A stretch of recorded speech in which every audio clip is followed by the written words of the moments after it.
Hawks fans, yes sir, we are back at it once again. Hawks Digest coming back at you with a massive update, and this truly is huge, man, because we don't normally hear from our GM that much, but the massive plan has been laid out. ONSI Saleh speaks, and we are going to get into it right here on Hawks Digest. Welcome back to you, man. Hey, this is definitely a time for you to take off those shoes, leave them over there by the door, keep on those socks, and get ready for this episode of Hawks Digest. Now, before I get into it, you know I got to do it. Thank you to everyone who is subscribed to Hawks Digest, man, making us one of your first listens when you need that Hawks content. You can come and get it right here. But for those who are not a part of Hawks Digest, if this is your first time coming over, knowing about Hawks Digest, well, you're in the right place. Go ahead and hit that subscribe button and be a part of the Hawks Digest family as we are continuously pushing out content. All right, again, getting into this press conference today, our GM, ONSI Saleh, had our press conference.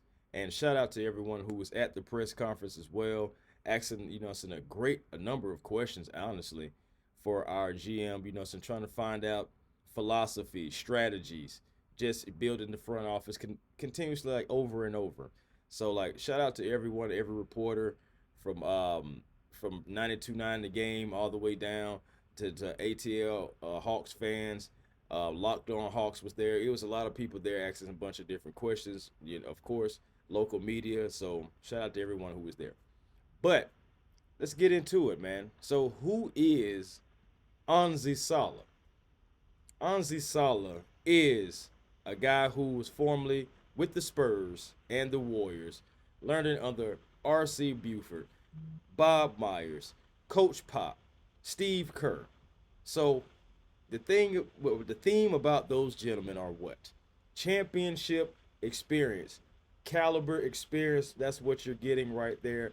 And ONSI Saleh, excuse me, and ONSI Saleh also indicated that back when in San Antonio, he was able to be in big meetings. He was able to be a participant in big decisions and like in the boardrooms and just getting his feet wet to know what is the ins and outs when it comes to making great business decisions, big business decisions. Hey, foundation shifting decisions. So at the end of the day, like he got that experience with the Spurs, then coming over learning from Bob Myers as well. You would see that as well. So and you already know again, like I said, championship caliber experience. Also, he called his transition to as the Hawks GM as natural.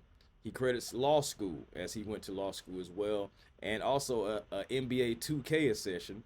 So yeah, honestly would play with the joysticks a little bit, you know what I'm saying, and get right on the game. But also he credits it for shaping his cap and scouting acumen. So I feel like that it was a great thing about it as well. You know what I'm saying.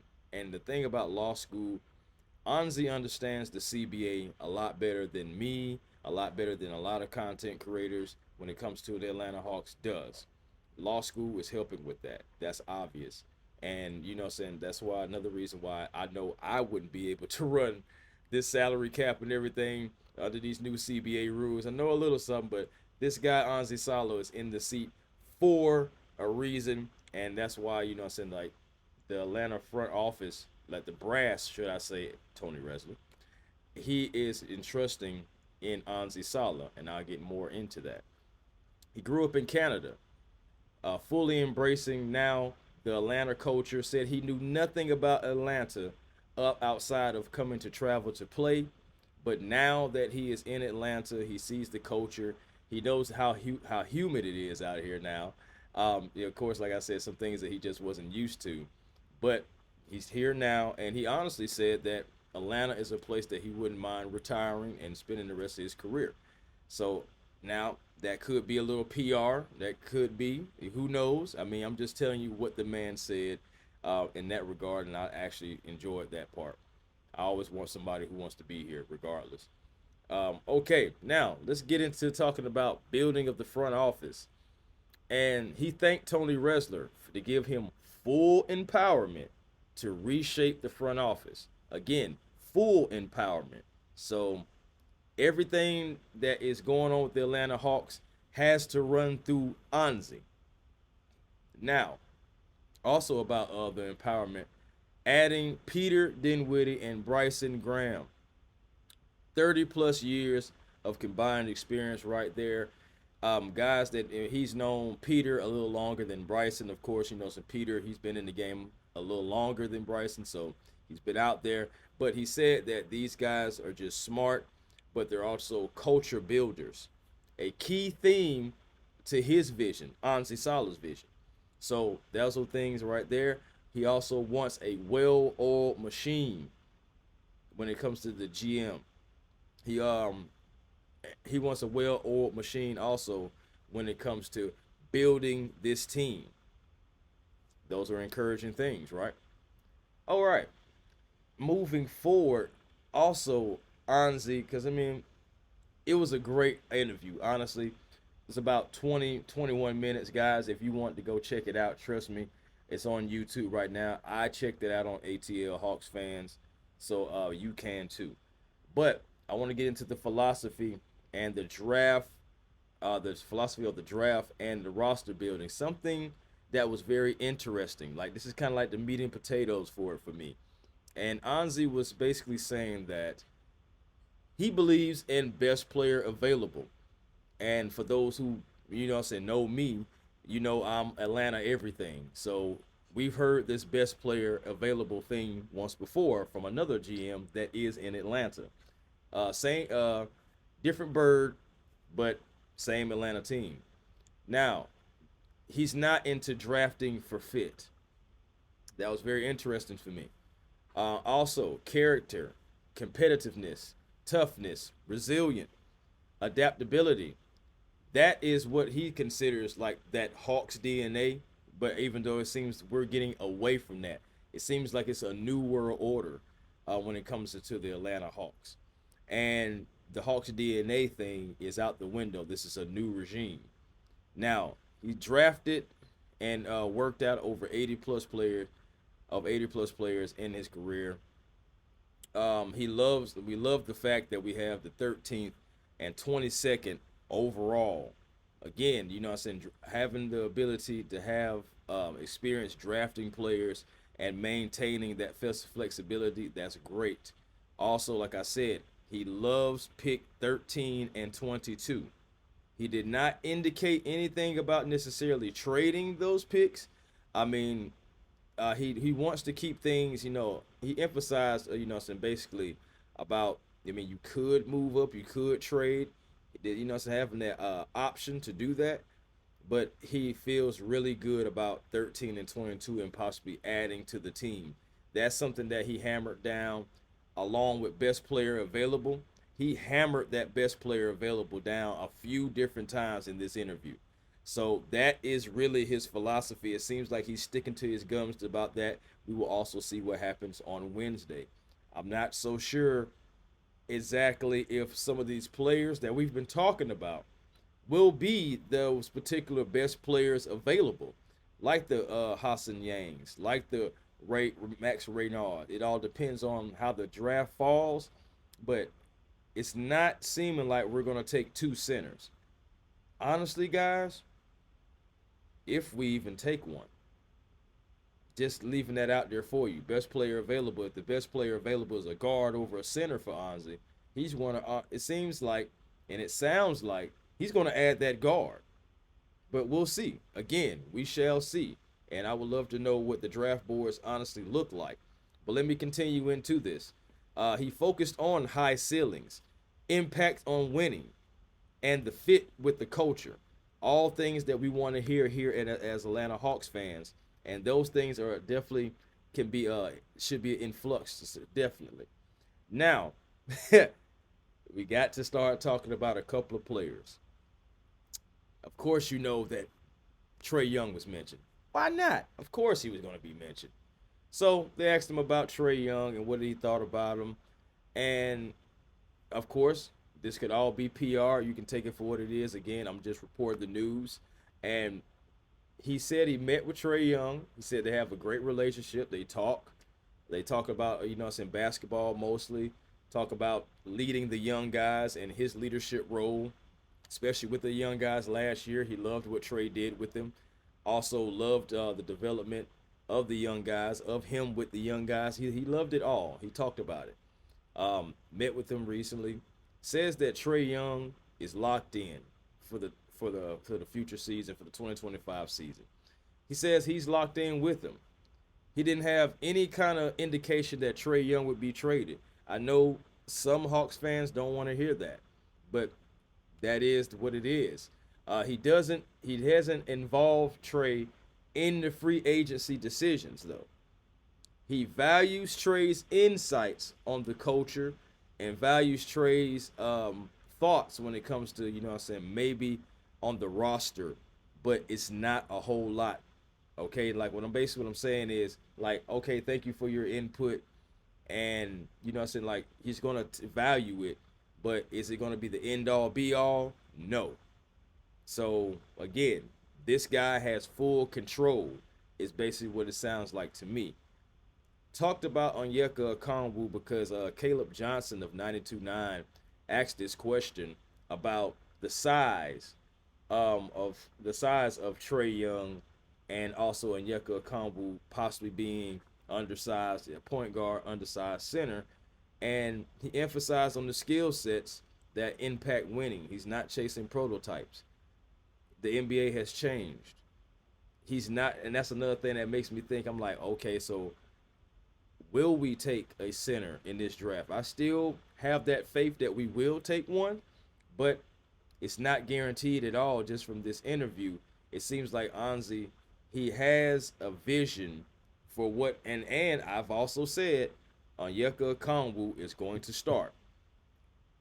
It seems like what I was saying about that is going to be true because he did big up Double O, says he's excited for Double O. Double O will be starting. How long? We don't know. But I definitely believed from the beginning that Double O would be starting center for this team. Again, I know some Hawks fans don't want to hear that, but that is the reality for our Atlanta Hawks. Okay, all right. Let me also talk about trades and flexibility because, like, again, this was a nice interview, and honestly, Anzi gave us a lot of nuggets in this interview. Hawks have multiple trade exceptions, of course. Room below the tax, have the green light to go into the tax, you know. But this offseason is big, but flexibility also leading into the next offseason and how contracts will be structured. Anzi Saleh is the sole authority on basketball decisions because the question was asked, hey, do you think it's going to be a president of basketball operations coming in? And he said, hey, that's a great question, and I respect that question. But honestly, I haven't heard anything different than me being the guy that's calling the shots. So again, Anzi Saleh is the guy right now until further notice, unless I honestly feel like this is his job to lose. I don't see myself seeing anybody being brought in, especially at this juncture. The draft is right here. Free agency is around the corner. I don't know if they just automatically just bring a guy in. They honestly are going to probably let Anzi. Yeah, they're going to let Anzi do it. Okay, Anzi Saleh is the guy. I was on the fence, but I'm gonna get off the fence and I'm gonna pick a side. Anzi Saleh is the guy. Anzi Saleh will be the guy that's making all the basketball decisions, the final decisions, even though he also said, and we've heard this word in Atlanta as well, a collective effort. So we're going to see a team of guys trying to make this happen. Draft, trades, free agency, but it's all final decisions is going through Anzi Saleh. He talked about team building and competing and mentioned OKC and Indiana, the two teams that were just in the NBA Finals, as OKC did take the title, their first title. And honestly, talked about chemistry, talked about player development, talked about internal growth with those franchises. And he's right. Although, I mean, you've seen it. They grew from within, but they also made moves that made sense for them and it transpired in a great way for them. It translated off the paper to the court to a championship for OKC.